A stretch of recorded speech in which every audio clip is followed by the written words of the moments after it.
Hello, family and friends. It's your girl, Michelle, aka Minister Redeemed, just asking you how you be. All right, we coming at you with another video. But before we get started, I wanted to just spend a moment just letting you know a little bit about me. Well, a little bit about me is that I have worked in children's church ministry and youth development for over 20 years. I've worked with praise dance ministries and puppet ministries and mime ministries and all kinds of plays and programs and many things that many of you guys have already done too. I also have a certification in early childhood education and development, and I have a degree in biomedical equipment technology. Studying to get a little bit more in healthcare because I love healthcare and I love helping people. But my heart and my passion is for the youth. And I'm going to tell you right now, there is nothing like working with the youth. That's the only thing that I can tell you that qualifies me naturally for working or even telling you anything about the youth. The second thing is that God gave me as a gift. Oh, that sounds a little bit arrogant, but I'm going to tell you what I mean. If you go to Ephesians with me, starting in chapter 4, verse 11, it says in that chapter that God gave some apostles, he gave some prophets, he gave some evangelists, he gave some pastors, and then right after that it says he gave some teachers. And that's you and that's me. So the teachers that he gave to the body of Christ is so that we can help build up, edify, and teach the body of Christ. So we can help get them closer to God. And as they get closer to God, I'm going to tell you, there's no better feeling than being the teacher that led a young person closer to God. All right. Now that that is being said, we're going to talk a little bit about what to do before you put pen to paper and you start writing out a lesson plan. Now, before you pick up your pen or your mechanical pencil, whatever you're writing with, before you get started, I want you to put some thought into this. I want you to think about 4 different things. And I wrote them down myself just because I need to know exactly where I'm going with this. To tell you the truth, a lot of people don't think before they start teaching. And this can lead to a little bit of confusion in the classroom. So we're going to start with step 1. We're going to think about, what am I teaching? Is what you are teaching, is it going to be age appropriate?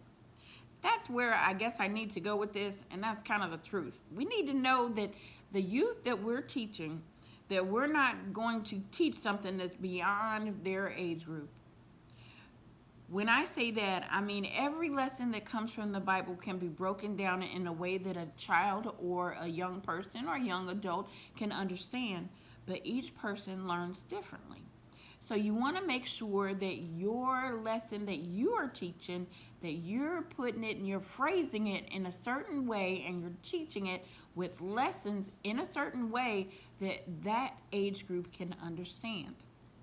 I would not break out a very young group that's aged 3 to 5 and put them into a group where they are just being lectured to all day, because they don't have that attention span to listen, where they're just listening all day and this just lectures just coming at them. That's not how they're going to learn the best. So think about what you're teaching and who you're teaching. The next thing that we're going to do is you're going to think about, what are you teaching? Okay, what lesson is it that you're trying to come from? Are you, just like the last video that I made, are you going to be doing a pastor shadow, which means that he has or she has a lesson that they're teaching from the pulpit, and you are helping to drive that message home for the young people who you are teaching? Are you going to be using a book There's plenty of good books out there. Like I said last time, there's so many good books that you can have a whole bunch of lessons to come from, and they're even structured so that it's great for different seasons. If it's fall and you're talking about harvest, or if it's spring and you're talking about new life and new development, all of these things are great. Or you can even come up with lessons yourself. Is it something that God laid upon your heart that you got on your knees and you prayed and the Lord said, hey, you know what? This is a great lesson that I want you to teach the youth. But before you go before them, you need to know what it is that you're teaching. Sometimes I've seen teachers get before youth and they straight up wing it. They wing the message and the lesson that they want to teach. They open up the Bible and wherever it falls is wherever they're teaching. Or maybe they just go from where Sunday school just left off. You want to be prepared. You want to be prepared when you go before the youth. So think about what you're teaching. The next thing you want to do is you want to know how will you teach it. Now that you know what you're teaching, you want to know how you're going to teach it. When you have young kids, is there something that they'll do that there's an activity? Is there something that they can do that they can participate with one another? They can play with each other. They can use their motor skills in order to drive that lesson home. You want to know what it is that you're going to be teaching and how you're going to teach it. Are you going to have teenagers break off into small discussions because they love to talk to each other? Talk to each other and discuss what it is that they've learned. All these things are good tools when you think about how you're going to teach your message. You're going to have a little bit of lecture, a little bit of play, a little bit of participation. That's a good combination right there. Because not only do you get them to hear it, you get them to regurgitate what they've learned, and you get them to participate in something that they think of as fun that kind of drives that point home. Now, the next thing that we need to think about is when you break down into small groups, you want to think about how is it that you want the kids to be able to regurgitate? How are you going to get them to how are you going to understand that they've learned what you've taught them? Now, we've already talked about who you're teaching, what you're going to teach, how will you teach it. You want to know now, how is it that you know that they're actually getting anything out of the message? One way that you could know that children, even small children, are getting something out of the message is that you have a really good connection with the parents. Now, if a parent comes back to you and says, little Johnny and little Rebecca, little Sunshine came back to me and said, Mom, I really need some time to pray because they said that, you know, prayer time is important time to talk to God. Or Mommy and Daddy, I want to be saved. I want to be baptized. I want to know more about baptism.